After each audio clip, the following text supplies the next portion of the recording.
Oke, kita mau bahas sesuatu yang super penting, tapi jujur aja, sering banget kita lupain, yaitu sirkulasi darah.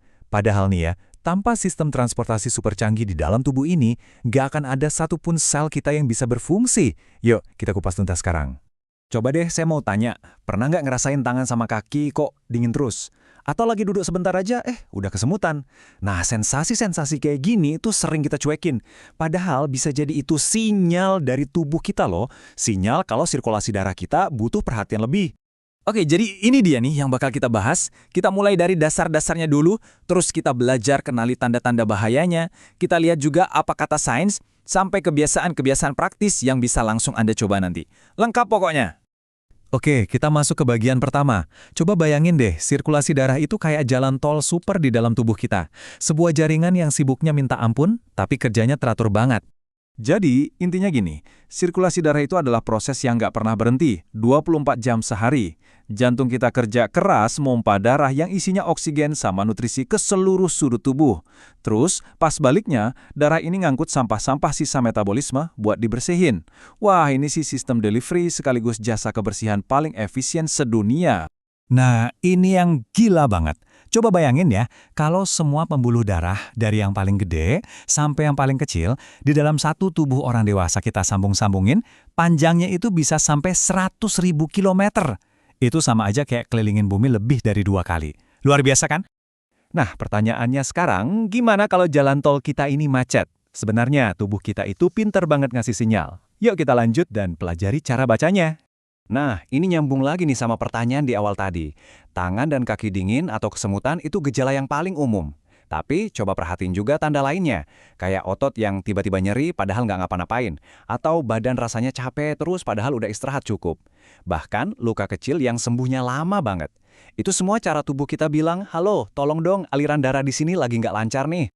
Tapi tenang, kabar baiknya adalah kita punya solusi yang ampuh banget. Dan ini bukan katanya-katanya loh, tapi didukung sama banyak banget penelitian ilmiah. Yuk kita lihat apa kata para ahli soal kekuatan olahraga. Dan kalimat ini, wah, benar-benar pas banget. Ini kesimpulan dari sebuah ulasan besar-besaran dari National Institutes of Health di Amerika. Kalimatnya kuat banget kan? Olahraga itu bukan cuma buat senang-senang, tapi beneran terapi langsung buat kesehatan pembuluh darah kita. Jadi, apa sih yang sebenarnya terjadi di dalam tubuh kita pas olahraga? Simpelnya gini, arteri kita jadi lebih lentur dan elastis. Terus, diameternya itu bisa jadi lebih lebar. Jadi kayak jalannya dilebarin biar darah ngalirnya lebih lancar. Dan yang paling penting, olahraga itu memicu produksi zat namanya oksida nitrat, yang tugasnya bikin pembuluh darah kita rileks dan sehat. Keren kan? Dan ini kerennya, buktinya nggak cuma dari luar negeri loh. Di Indonesia sendiri, penelitiannya juga kuat banget. Salah satunya yang diterbitin di Jurnal Ilmu Kesehatan, itu nunjukin hasil yang sama persis di masyarakat kita. Jadi ini udah terbukti relevan buat kita semua.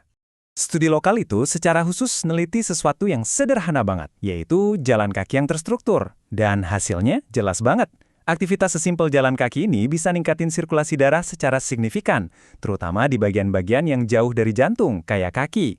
Ini bukti nyata kalau solusi itu nggak harus ribet. Oke, setelah lihat bukti-bukti ilmiah tadi, sekarang gimana cara kita nerapinnya sehari-hari? Tenang, gampang kok.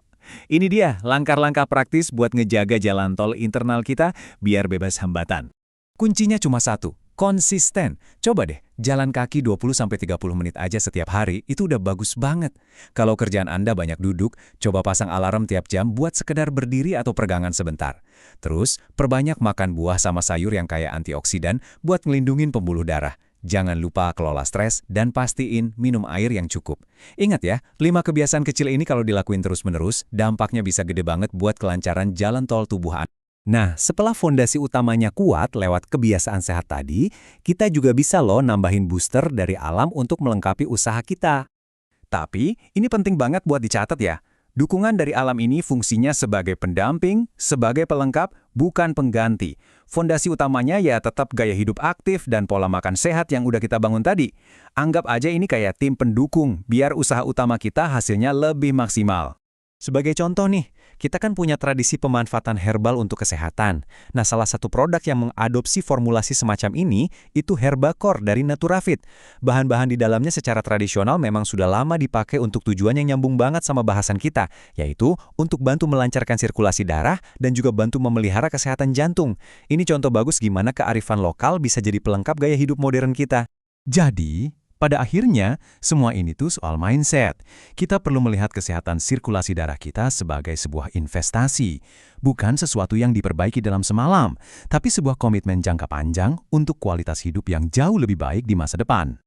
Jadi, setelah kita ngobrol panjang lebar, sekarang pertanyaannya kembali ke Anda. Gak perlu kok langsung mengubah semuanya. Cukup pilih satu aja, satu langkah kecil dari yang kita bahas tadi. Mungkin mau coba jalan kaki 10 menit lebih lama besok, atau mulai sekarang mau minum 1 gelas air ekstra. Apapun itu, yang penting mulailah hari ini, karena tubuh Anda layak mendapatkan yang terbaik.